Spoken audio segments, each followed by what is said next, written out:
estar en la casa del Señor. Estar en su presencia es algo especial. Dios se manifiesta en medio de su pueblo. Pueden tomar asiento. Tengo que decir que el pastor me ha quitado el sermón. Sí. Ya podríamos terminar. Porque esas son las cosas que hace el Espíritu Santo. Él está hablando, ha hecho mención a los puntos que yo iba a tratar. O sea que gloria a Dios. Me gusta cuando el Espíritu Santo tiene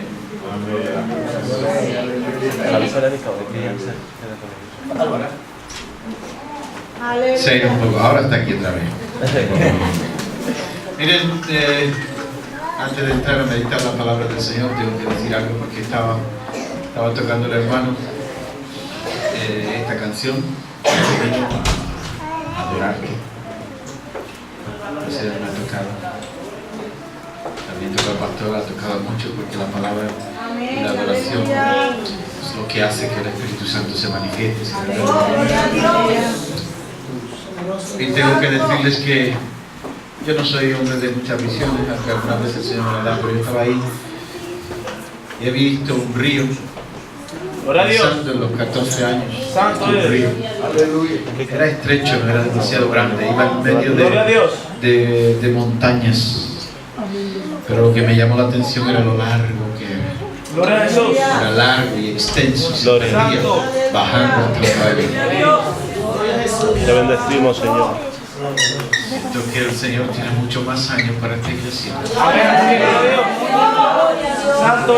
ser un río de bendición a esta ciudad. Para dejar que mucha más gente pueda conocer la verdad y experimentar el amor de Dios. Así que no son 14 años, si es verdad que hasta aquí nos ayudó el Señor. Pero hay mucho más por delante. Hay mucho más por delante. Se va a levantar una nueva generación en esta iglesia que va a dar mucho que hablar. Dios está en control de su pueblo.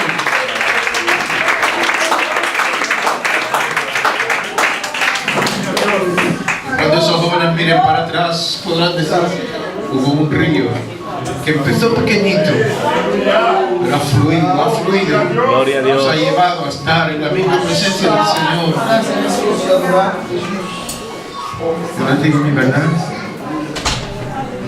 no podemos pensar solamente en nosotros, lo bien que estamos, gracias a Dios por lo que nos ha dado, gracias por estar aquí, pero hay otra generación, tus hijos y los hijos de tus hijos. Dios es un Dios que trabaja en las familias y en las generaciones. Santo, aleluya. Y Él no solamente piensa en ti, en que te vaya bien. Él quiere bendecir tu casa. Gloria a Dios. Y a los tuyos. Santo es el Señor Jesús. Que se levante otra generación. Gracias, Padre amado. Que conozca. Y que puedan decir gracias porque los que vinieron antes transmitieron la fe, transmitieron esperanza, nos dieron su amor y nosotros conocemos al Dios vivo. No solo por lo que ellos hicieron, sino porque nos enseñaron el camino a la intimidad con Dios. El pastor hablaba de intimidad con Dios. Miren, la gloria de Dios solamente se revela allí donde hay alguien que lo conoce. Y para conocer a Dios no es que haya que venir todos los días a la iglesia, es que hay que estar todos los días en su presencia. Cuando estás en el trabajo tienes que estar en su presencia. Cuando estás en la escuela, en la universidad tienes que estar en su presencia. Cuando estás descansando tienes que estar en su presencia.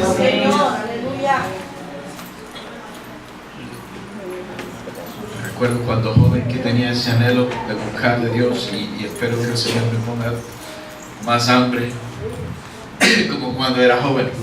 Me despertaba por la mañana y estaba hablando en lenguas. Y yo, ¿qué pasa? Es que el corazón, uno estaba durmiendo, pero el espíritu estaba en comunión.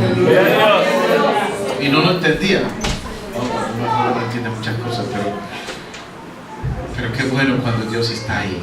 Aleluya. Santo eres. Yo quiero eso de nuevo. Que no falte nunca en nuestra vida. Amén. Su presencia. El Espíritu trabajando en nosotros. Gloria a Dios. Ustedes pertenecen porque están aquí. Pertenecen porque Dios les ha traído. Es verdad que algunos vinieron para buscar trabajo, pero Dios no tiene planes distintos. Todo lo que ocurre en nuestra vida es el fluir de Dios, y Él te ha traído hasta este mismísimo momento en esta tierra con un propósito, y era algo más que simplemente que tuvieras un trabajo. Era algo más que simplemente que prosperaras en la vida. Él te trajo aquí porque tenía planes contigo. La canción que cantaba el coro: he entendido que Él tiene planes, y me ha costado creer, pero me veo en su plan. Estoy en el plan de Dios. Eso es tremendo, eso es increíble, pero ya lo he creído. Lo he creído. ¿Usted sabe lo que eso significa?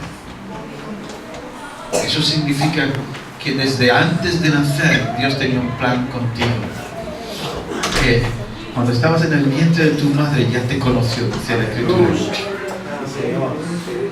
Es más, cuando un ser humano es engendrado, usted sabe que el hombre vierte cerca de 12, 14 millones de esperma, de espermatozoides, y solo uno fecunda el óvulo, porque con los otros 12 millones restantes Dios no tenía un plan, pero contigo sí. Amén. Por eso, de todos los posibles hijos que podría haber tenido tu madre, naciste tú y no nació otro.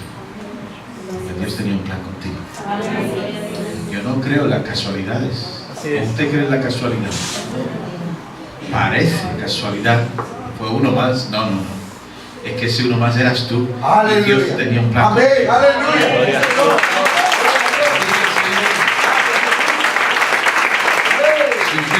Entonces entiende que nosotros somos gente que tiene destino. No hay nadie que haya nacido en este mundo con el cual Dios no tuviese un propósito específico. No importa cuál haya sido tu vocación, tu trabajo, tu deseo de desarrollo en la vida, Dios tenía un plan contigo. Y lo sigue teniendo, y lo sigue queriendo desarrollar. Porque todavía no ha acabado. Y eso es lo interesante. El Señor no ha acabado con nosotros. No ha dicho, vente conmigo, no, todavía no. Siempre está diciendo, te quiero más cerca. Gloria a Dios. Hasta el día en que diga, ahora nos vamos a ver cara a cara.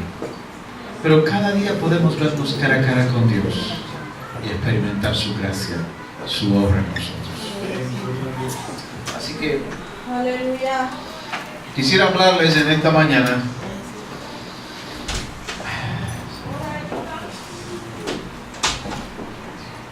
de la gloria de Dios en su casa. Ustedes saben que el hombre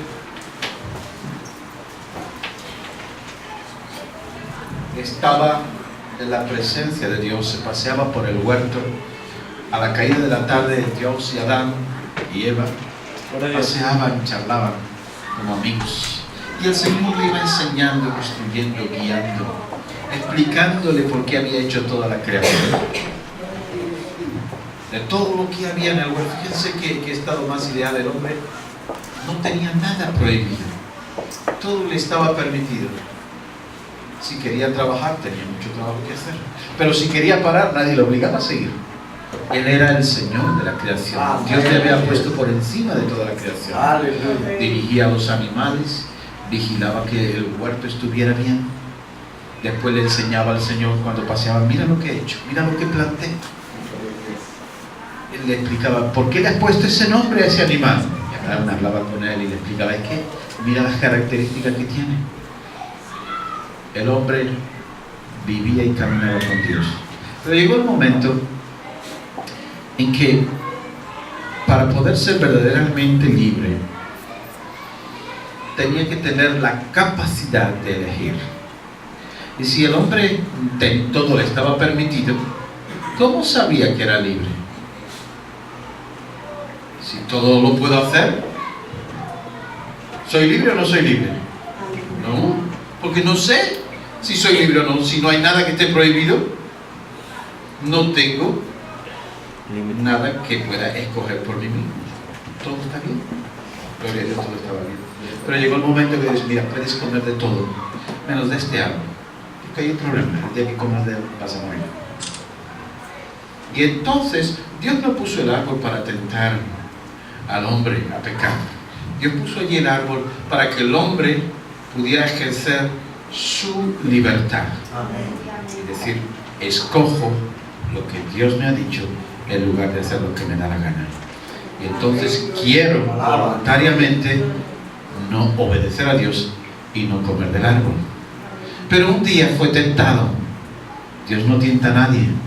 Dios no puede ser tentado ni tienta a nadie, dice la Escritura. Pero el diablo sí le tentó. El diablo fue y le dijo, es que Dios sabe que seréis como dioses si coméis de ese árbol. El plan de Dios era que fuésemos como dioses, sí, es verdad. Lo había hecho a su propia imagen y semejanza. Seréis como Dios, claro, pero ya somos como Dios. Nos ha hecho a su imagen y semejanza. Nos ha dado libertad para escoger el bien. Pero el diablo engañó, la serpiente engañó al ser humano. Pecaron. Y de repente, lo que ellos descubrieron al pecar fue sencillamente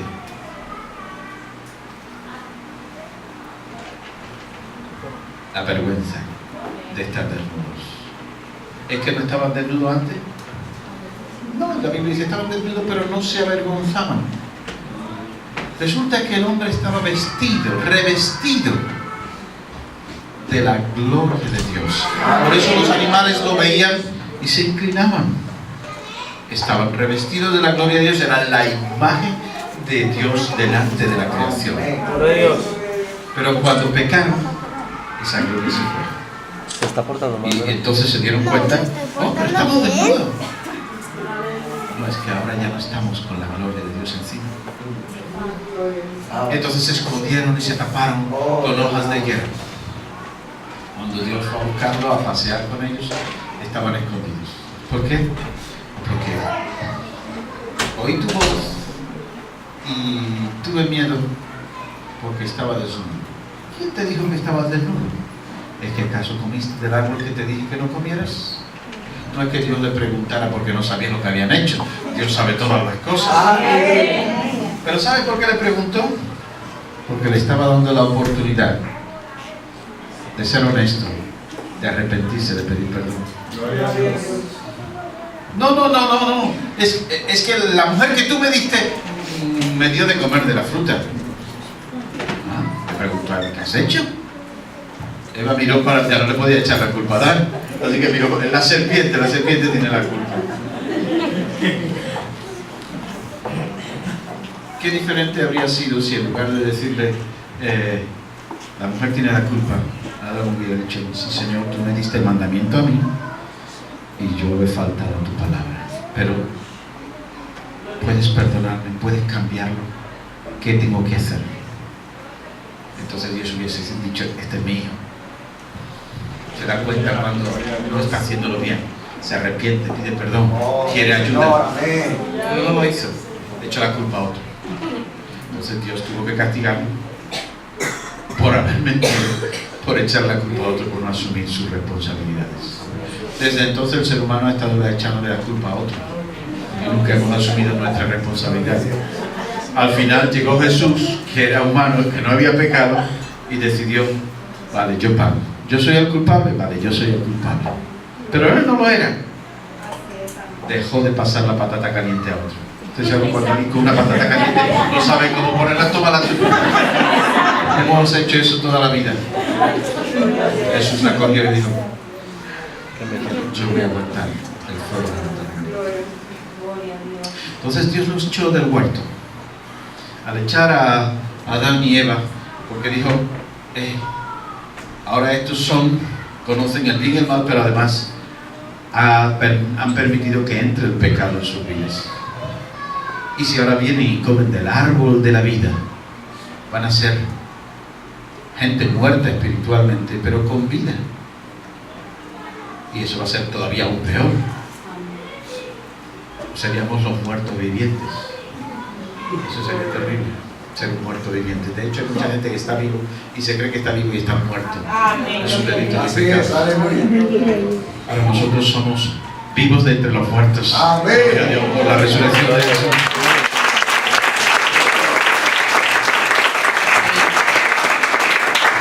Los querubines sacó una espada de fuego que daba vueltas alrededor del árbol y querubines para impedir que se acercaran al árbol de la vida. El árbol de la vida es una representación de Cristo, de la vida de Dios. La espada en la Biblia siempre nos habla de juicio, de justicia.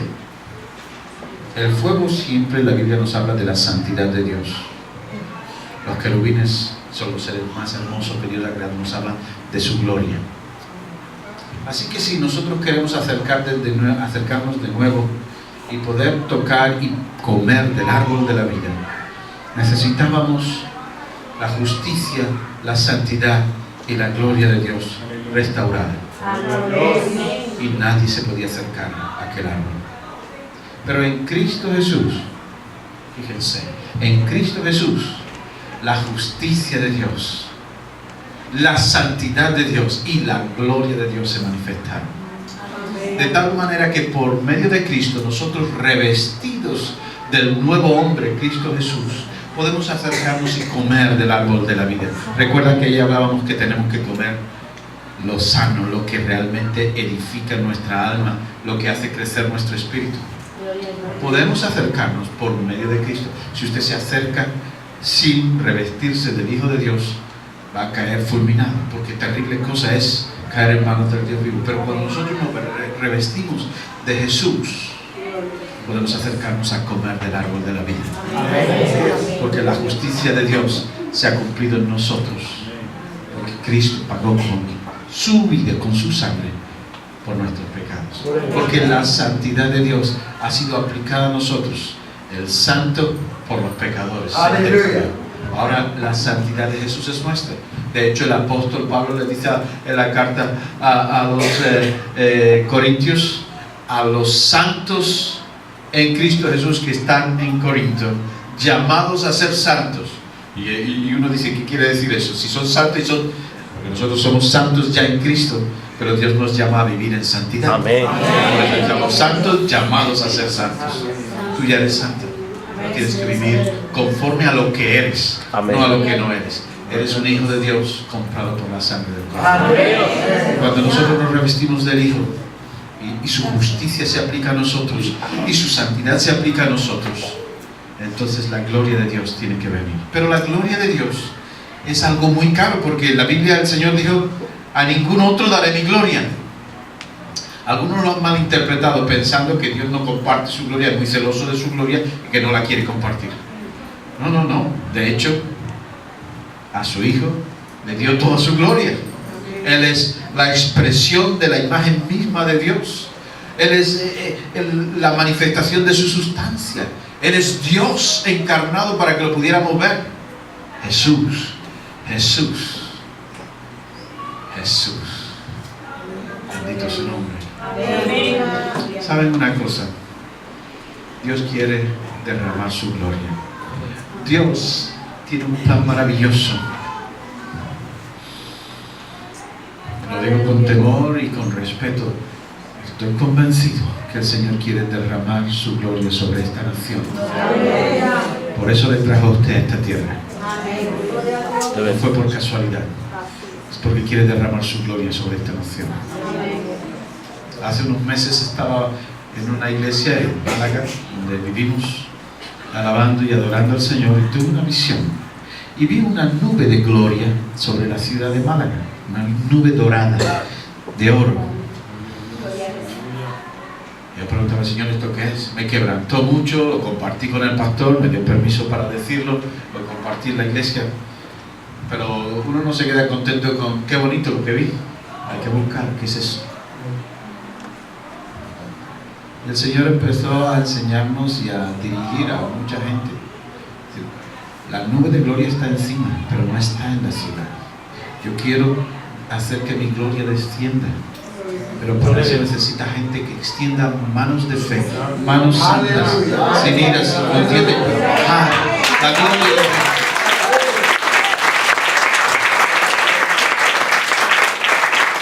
Este es un tiempo de visitación para España. Este es un tiempo de visitación para la iglesia en Las Rozas. Este es un tiempo para que tu vida no continúe igual. Es un tiempo de decir: Señor, necesito tu justicia, tu santidad y tu gloria. Y quiero que venga sobre mi vida y extenderla a otros.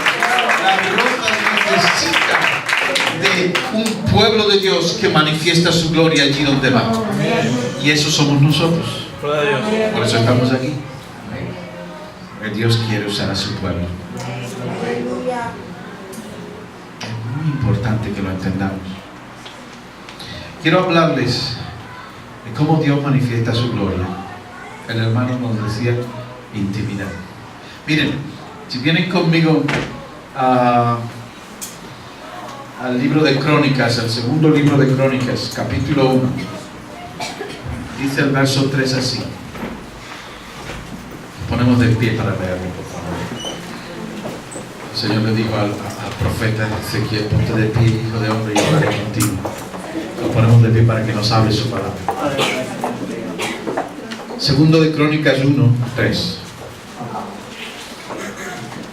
Luego, él y toda la asamblea que lo acompañaba se dirigieron al santuario de Gabaón, porque allí se encontraba la tienda o el tabernáculo de reunión con Dios que Moisés, siervo del Señor, había hecho en el desierto.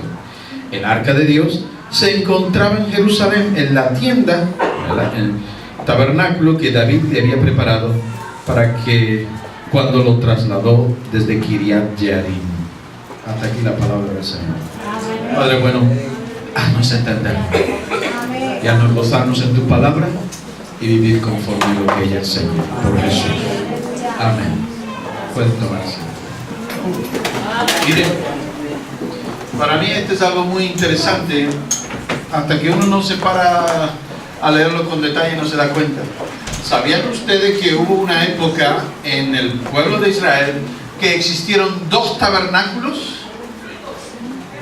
El que Moisés había levantado en el desierto, y otro, y ese estaba en Gabaón, ¿vale? Y había otro tabernáculo, a ver, ¿me pasas el versículo? Que era el que David había traído el arca de Dios de Kiriat Jearim al lugar que él le había preparado. Era otro tabernáculo que él había preparado, y allí estaba el arca. Dos tabernáculos. Pero la presencia de Dios, ¿dónde estaba? Dios está en todas partes, no te engañes. No importa el tabernáculo, Dios está en todas partes. Lo que tenemos que entender es que ustedes conocen la historia. David está en Samuel capítulo 16 y 7. Samuel, el pueblo de Israel tenía el tabernáculo de Moisés, una tienda con varias secciones. ¿Recuerdan cómo lo había hecho? El atrio, el lugar santo, el lugar santísimo, al fondo, dentro del lugar santísimo, el arca del pacto. Pero ellos tenían una idea de Dios un poco rara, de tal manera que en una de las ocasiones en que el ejército de los filisteos les atacó, era muy grande, muy fuerte, entonces sintieron miedo. Dijeron: vamos a traer el arca del pacto para que Dios nos ayude. Ellos tenían el arca del pacto como aquellos que tienen la patita de conejo colgada como un amuleto de la suerte, porque si el arca del pacto está con nosotros, pues vamos a ser librados. Y cuando trajeron el arca del pacto, empezaron a gritar, a gozarse, a alegrarse, mucho bullicio, mucho ruido. Pero Dios no es una patita de la suerte, no es la patita del conejo o la pulserita de los chinos que nos colgamos para que nos traiga suerte. Pues yo no me la acuerdo, Espero que tú tampoco. Nuestra suerte está en el Señor. Amén. Pero ellos pensaban eso. Entonces la llevaron. Los filisteos dijeron: no les tengáis miedo, esto que han traído a su Dios, a su campamento. Pero nuestro Dios es más grande. Aleluya. Estaban de igual a igual. Ellos tienen un Dios, nosotros tenemos más. ¿Sabe qué pasó? Israel huyó, los filisteos ganaron la batalla y se quedaron con el arca del pacto. ¡Wow! ¡Qué pérdida! Por pensar que podían usar a Dios para sus intereses. Al hogar. ¿Cómo llevamos la gloria de Dios a nuestra iglesia, a nuestra vida? David se asustó cuando vio a aquel hombre morir. ¿No? Si esto es así, ya no puede venir a mi casa. Fíjate tú lo terrible que es. Lo dejó buscaron a uno que, mira, por aquí está cerca la casa de Obed-Edom. Bueno, pues, Obed, te ha tocado, te vamos a dar el privilegio de que el arca entre en tu casa. ¿Cómo, Señor? Yo no me merezco tanto. No, que se queda aquí el arca y tú la vas a cuidar. Menudo regalo, acaba de morir uno por tocarla nada más. Aleluya. Pero ¿sabes qué? En 3 meses, dice las Escrituras, y Dios bendijo la casa de Obed-Edom en todas las cosas. Porque había entrado en su casa la presencia, la gloria de Dios. Y como la trataban con respeto, como no trataban de manipularla, como trataban simplemente de que... Miren, ese es otro sermón, pero la verdad es que Obed-Edom, cuando se llevaron el arca de su casa, se fue detrás y se trasladó toda su familia a Jerusalén y terminó siendo sacerdote y su descendencia eran cantores y los porteros del templo. Y por generaciones y generaciones la Biblia nos habla de los descendientes de Obed-Edom. Porque cuando la gloria de Dios y la gracia de Dios reposan en un hogar, en una familia, va a trascender generaciones y generaciones. Así que nos encontramos con 2 tabernáculos. ¿Qué tenía ese tabernáculo que David había preparado? Que se convierte en algo profético para nosotros en el día de hoy. ¿Saben a qué me refiero? Pues tenía algo muy sencillo. Cuando David es la primera vez que se nos menciona que alguien se dio cuenta de cuál era el deseo del corazón de Dios. ¿Saben lo que ha deseado Dios siempre? Dios siempre deseó tener intimidad con el ser humano. Por eso se paseaba con él a la caída de la tarde. Por eso estaba con Adán y Eva. Por eso los creó. Dios siempre ha querido estar con sus hijos. Un padre quiere a sus hijos y quiere estar con ellos y quiere disfrutarlos y quiere gozar de sus hijos.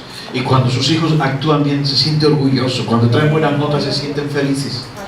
Porque son sus hijos, los quieren ver crecer y prosperar y ser de bendición. Y si hablamos de los nietos, no digamos. Pero entonces nos encontramos con que nadie se había enterado de eso. Dios es santo, qué miedo, Dios es todopoderoso, Dios es justo, va a darle a cada uno lo que se merecen. Pero no habían entendido que Dios es Padre.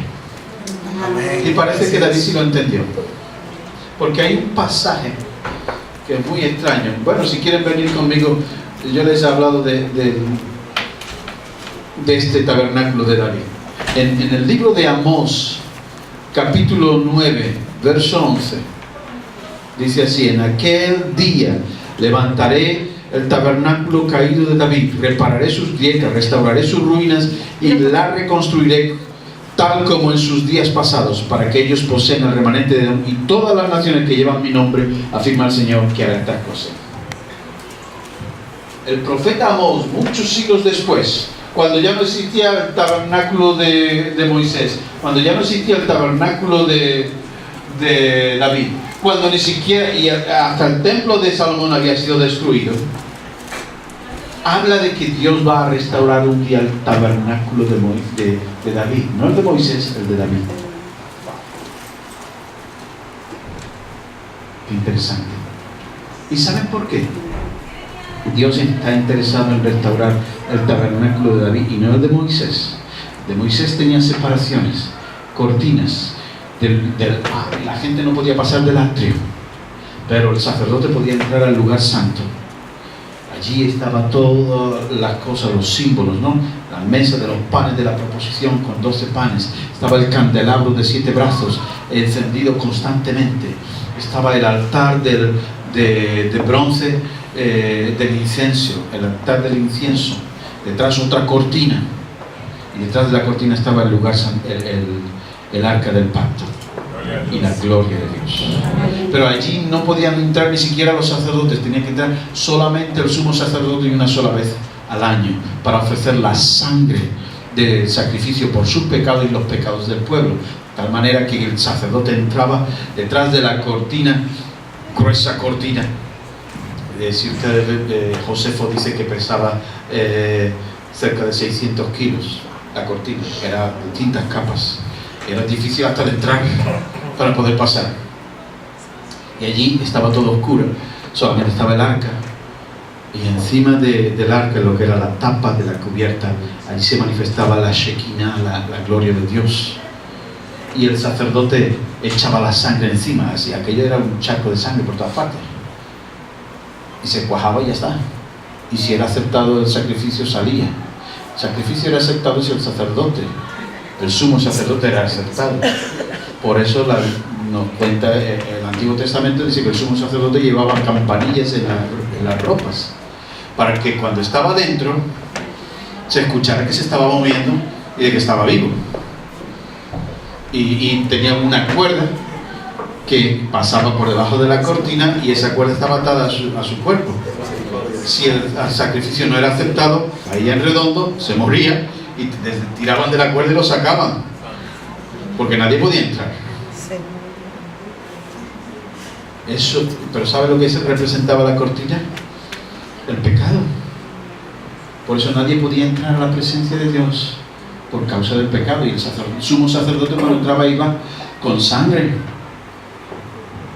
Ahora bien, la Biblia nos dice que nosotros no tenemos un sumo sacerdote de la tribu de Leví, tenemos un sumo sacerdote de la tribu de Judá, Cristo Jesús, el cual traspasó el velo. ¿Ustedes recuerdan?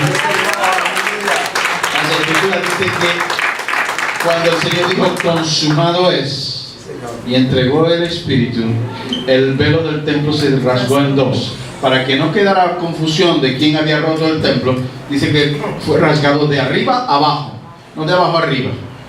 De arriba a abajo fue rasgado, de tal manera que Cristo abrió un camino nuevo y vivo para llegar hasta la presencia de Dios el Padre. Él es el camino. Y cuando nosotros vamos a través de Cristo, podemos acercarnos al árbol de la vida y comer. Podemos acercarnos hasta el trono de la gracia y hallar ayuda y el oportuno socorro. Cuando nosotros vamos a través de Cristo, podemos entender que Él es nuestro Padre. David lo había entendido. Así que un día, David, vengan conmigo, 2 Samuel capítulo 6.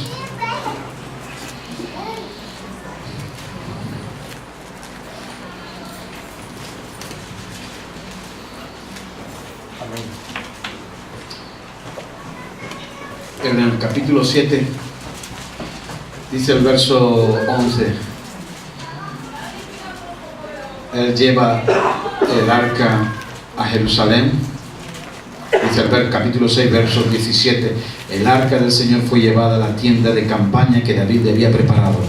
La instalaron en su sitio y David ofreció holocaustos y sacrificios de comunión en presencia del Señor. La lleva, porque después la consiguió llevar. Cuando se dio cuenta de que las bendiciones estaban allí donde estaba la presencia de Dios, se llevó el arca de la manera que Dios decía, es decir, con los sacerdotes. Y él, hasta el mismo David, se vistió de lino fino y fue bailando delante del arca. Porque la alabanza y la adoración atrae la presencia de Dios. Yo Dios habita en medio de las alabanzas de Israel, en medio de las alabanzas de su pueblo. ¿Vale? Pero las alabanzas pueden traer la presencia, la adoración trae la presencia, pero la comunión, la intimidad mantiene la presencia. Y David estaba contento. Dice el verso 11 del capítulo 7, pero ahora el Señor te hace saber que será Él quien te construya una casa. Fue muy interesante. David quería hacerle una casa a Dios, no solamente tenerlo en esa tienda de visillos transparentes, que era curioso, ahora todo el mundo a través de los visillos podía ver el arca, sino que él dijo, vamos a hacerle un verdadero templo. Y Dios le dice, no, tú quieres hacerme a mí una casa, no te equivoques, yo te voy a hacer a ti una casa. Amén. Y el texto dice, el Señor te hace saber por medio del profeta, le dijo, te hace saber que será Él quien te construya una casa cuando tu vida llegue a su fin y vayas a descansar entre tus antepasados.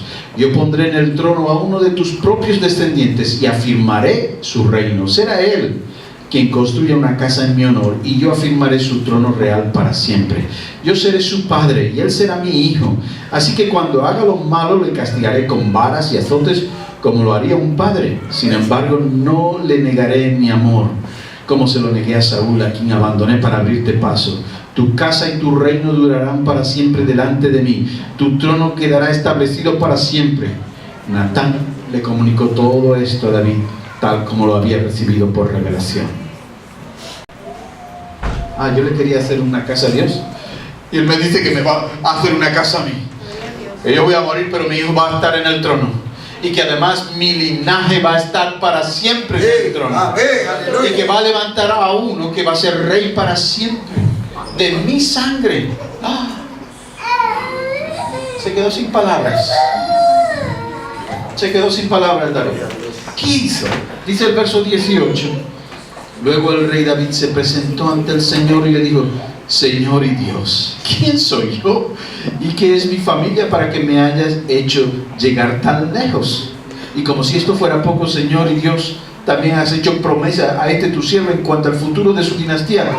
Tal es tu plan para los hombres, Señor y Dios. ¿Qué más se te puede decir? Aleluya. Tu siervo David, que tú no sepas, Señor mi Dios, has hecho estas maravillas en cumplimiento de tu palabra, según tu voluntad, y lo has revelado a tu siervo. ¿Saben qué quiere decir? Esto parece que está muy bien y nosotros lo entendemos, pero esto es algo escandaloso. Me explico. David va a ese tabernáculo, a esa tienda que él había levantado de visillos, donde todo el mundo podía ver el arca. Se pone en el suelo, se sienta en el suelo delante del arca y empieza a hablar con Dios como quien habla con un padre. Empieza a tener intimidad con Dios. ¿Lo ven bien? Sí. Pero déjenme que les diga una cosa. Según las escrituras, nadie podía estar en presencia del arca. Solamente los sacerdotes. Y delante del arca, en concreto, solamente el sumo sacerdote, y una sola vez al año. Y allí está David, de rodillas. Miren, David no era de la tribu de Leví, era de la tribu de Judá. David no era sacerdote, David no era sumo sacerdote. Y él entra y se pone delante del arca, de la misma presencia de Dios, y Dios lo acepta y no manda un rayo y lo mata. Y uno dice, ¿qué pasa? ¿Cómo es posible esto? Porque David conocía el corazón de Dios. Que Dios quería que lo tratara como un padre. Por eso a Jesús le decían, hijo de David. Y hacía muchísimos siglos que había muerto. Pero a Jesús le decían, tú eres hijo de David. Algo había, ¿verdad? Y ese algo era que David entró a la presencia de Dios. Y David se pudo poner en su presencia y Dios no acabó con él. No era de la tribu de Leví, no era sacerdote, no era levita, no era sacerdote, no era sumo sacerdote. Y allí estaba y no pasaba nada.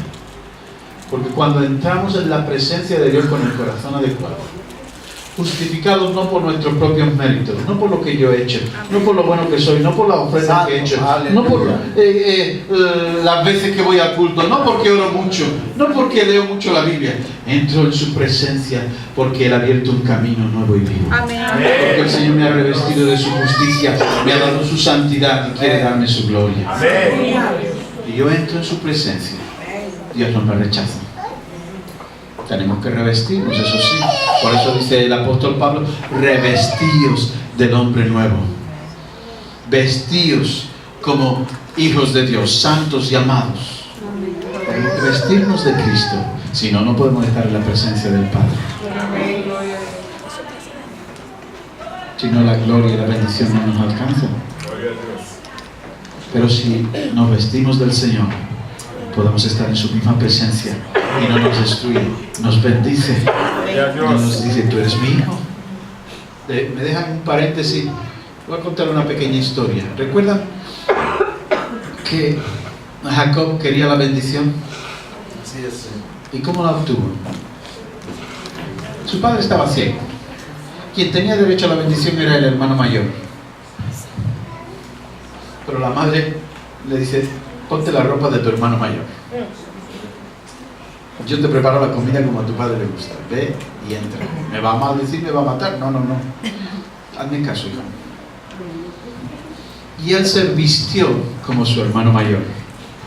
Y cuando Isaac lo llama: acércate, hijo mío, ¿cómo es que has encontrado la casa tan pronto? Tu Dios me puso la casa delante. Ah, vale, era mentiroso. Dios tuvo que cambiarle el corazón después. Pero cuando, como el padre le dice: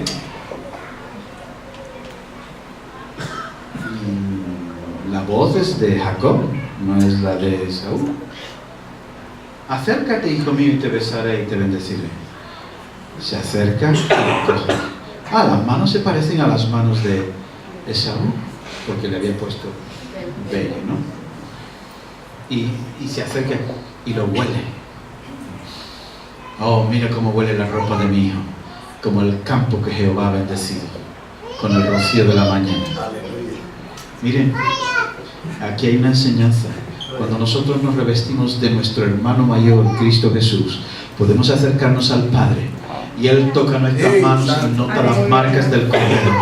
Él huele y no huele a muerte, no huele a cadáver, no huele a podrido, Él huele a primavera, porque saben que Jesús resucitó de entre los muertos y ya olía. ¿A qué olía Jesús cuando salió de la tumba? No a muerte. Él había sido ungido por una mujer con perfume de nardo puro. Y Él dijo: para el día de mi sepultura ha hecho esto. Y donde se predique el Evangelio, se hablará de esta mujer, porque ella derramó el perfume de nardo puro sobre Jesús. Y cuando salió Cristo de una tumba, en lugar de oler a muerte, olía a primavera. ¡Aleluya!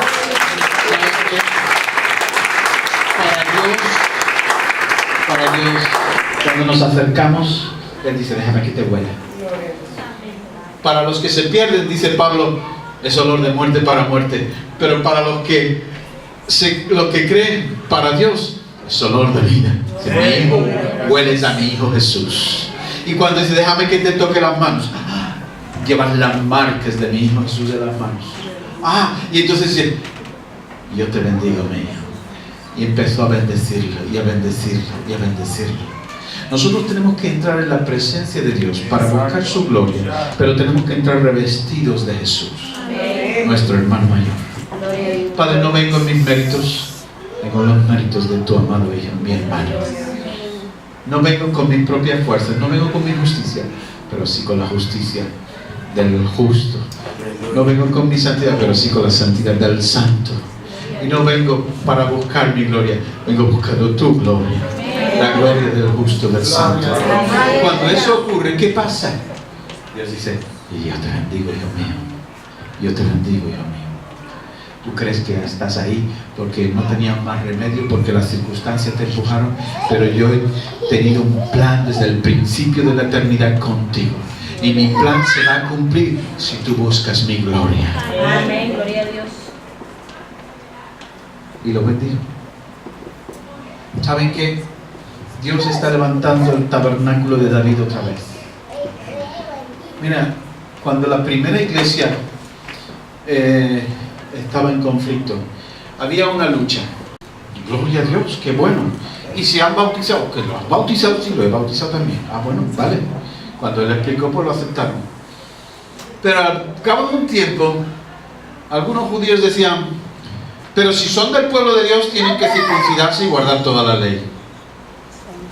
Y hubo una disputa no pequeña, dice la Escritura, que tuvieron que llamar a un concilio, el primer concilio de Jerusalén. En Jerusalén se juntan representantes de toda la iglesia, los judíos y las iglesias que Pablo había plantado. Y Pablo estaba allí, y Bernabé, y también cuenta lo que Dios ha hecho entre los gentiles. Porque la sorpresa fue cuando Pedro le dijo, y además, no es que los bauticé, es que el Espíritu Santo los bautizó con el Espíritu Santo, Dios les mandó el Espíritu igual que a nosotros. Pero algunos decían, no, pero se tienen que circuncidar, tienen que llevar una marquita en el cuerpo, y tienen que cumplir todos los mandamientos. Hay reglas, hay normas, hay leyes en Israel. Si no, no son pueblo de Dios. Hubo un problema. ¿Cómo van a adorar ellos a Dios? Y a nuestro Dios. Entonces, dice Hechos capítulo 15, en el verso 16, que toda la problemática que había, se levantó alguien que era muy respetado, que era Santiago, y lo que hace es decir, verso 13 del capítulo 15 de Hechos, cuando terminaron, Jacobo tomó la palabra y dijo, hermanos, escuchadme, Simón nos ha expuesto como Dios desde el principio tuvo a bien escoger entre los gentiles un pueblo para honrar su nombre. Con esto concuerdan las palabras de los profetas, tal como está escrito. ¿Sabe qué palabra era? La que hemos leído en Amós. Después de esto volveré y reedificaré el tabernáculo de David que está caído, y repararé sus ruinas y las restauraré para que busque al Señor el resto de la humanidad, todas las naciones que llevan mi nombre. Así dice el Señor que hace estas cosas conocidas desde tiempos antiguos. ¿Ah? ¿Sabe qué pasó? Se acabó la discusión. Dios ya lo había anunciado, que ahora no hay que ser judío para entrar en la presencia de Dios, que ahora no hay discusiones, que el tabernáculo de David es el que se va a restaurar, no el de Moisés. Amén. Y el tabernáculo de David es el tabernáculo de Cristo Jesús, porque era descendiente de la tribu de David, de la familia de David. ¿Y qué era ese tabernáculo? Sencillo. Dios, los que se acercan a Él por medio del Hijo, está dispuesto a tener intimidad con ellos y a mostrarles su gloria y derramar de su Espíritu sobre ellos y hacerlos su pueblo. Desde entonces la iglesia primitiva dejó de circuncidar. No importa que ya fueran judíos o no, ya no se circuncidaba a nadie, porque Dios está levantando un pueblo de toda tribu, de toda nación, de toda lengua, de todas partes. Desde entonces la adoración, se dieron cuenta de lo que Dios busca es gente que le adore en espíritu y en verdad. Se dieron cuenta de que para entrar a la presencia del Dios Altísimo, lo que necesitan es revestirse del Hijo. Y ya dijimos que para que el Hijo de Dios crezca en nosotros tenemos que alimentarnos, ¿verdad? Amén. Del árbol de la vida, del pan y del vino. No ser tercos como la mula, quedarnos atados a la vid verdadera. No te marches muy lejos. Si te apartas de la vid no funciona. Pero eso, alimento, esa manera de comer, esa dieta va a hacer que crezca el hombre y la mujer interior que hay en ti. Agárrate al Señor. ¿Tú quieres la gloria de Dios en tu vida? Si quieres la gloria de Dios, esto significa que tienes que aceptar la justicia y la santidad de Dios también. Amén. Nuestro Dios es un Dios santo. Nuestro Dios es un Dios justo. Lo cual significa que tenemos que dar fruto de justicia, fruto de santidad, para que su gloria se manifieste. tengo que comer del árbol de la vida, no puedo comer de otra cosa. Si lleno mi cabeza de mucho conocimiento, acuérdate que eso es comer del árbol del conocimiento. Si lleno mi cabeza de mucha y mi vida de mucha religión, acuérdate que la religión también pertenece al árbol del conocimiento y al tabernáculo de Moisés. Pero si me acerco al tabernáculo de David, que Dios está restaurando en mi vida, porque sabe, el tabernáculo era la morada de Dios, y ahora resulta que Dios quiere restaurar, dice, restauraré sus ruinas, porque nuestras vidas estaban arruinadas, pero ahora no hay lugar donde Dios no pueda estar, porque entonces tiene que restaurarnos. Cuando dejamos a Dios restaurar nuestras vidas, entonces se va a ver la presencia de Dios en nosotros, la gloria de Dios en nosotros. Señor, restaura mi vida. Oh, te adoramos, Que mi Jesús. cuerpo sea tabernáculo, templo del Espíritu Santo, donde tú habitas y donde otros al mirar no ven solamente lo de afuera, ven al Hijo de Dios en mí. ¿Recuerdan lo que era el arca del pacto? Era una caja de madera forrada toda de oro. O Juan nos habla de la doble naturaleza de Cristo, la humana y la divina. Y tenía dentro las tablas de la ley. Pero Cristo cumplió la ley. Tenía dentro el maná, un cuenco con maná, que era el pan, eso lo dice en Hebreos, que era el pan que bajó del cielo. Cristo es el pan que bajó del cielo. Tenía dentro la vara de Aarón que reverdeció. Y Cristo era el que Dios escogió, y de la muerte, porque era un palo que usaba Aarón para caminar por el desierto, volvió a echar brotes, hojas, flores y fruto. Volvió a tener vida. Cristo es aquel que resucitó de entre la muerte. Luego, el arca del pacto habla del Hijo. Y si el arca del pacto habla del Hijo y la gente viene a mi vida y no hay tantas cortinas, ven detrás de esta cortina leve que es el cuerpo, ven a Cristo en mí. Entonces van a percibir la gloria de Dios. Amén. Para que la gloria de Dios descienda sobre España, para que la gloria de Dios descienda sobre las Rozas, para que descienda sobre tu vida, para que descienda sobre tu hogar, necesitamos su justicia, su santidad. Amén. Gloria a Dios. Vestirnos del Hijo de Dios. Gloria a Jesús. ¿Por qué no le decimos, Señor, me quiero revestir con tus ropas? Amén. Él no la va a negar. El hermano de Jacob pensó que le había robado, pero Jesús no piensa que le robamos nada. Él nos dio sus vestiduras, Gloria a Dios. nos dio su perfume, Amén. nos dio sus manos. Bendito eres, Señor. Y cuando nos acercamos a Dios, Él pone sus manos encima de las nuestras, porque Él dice, en la palma de mis manos llevo grabado tu nombre. Y el Padre toca y toca a su Hijo. Bendito eres, Señor. Te ruego que se pongan de pie conmigo un momento. Vamos a decirle, Señor, vístenos de tu ropa. Aleluya. Gloria a Dios. Bendito el Señor. Te alabamos.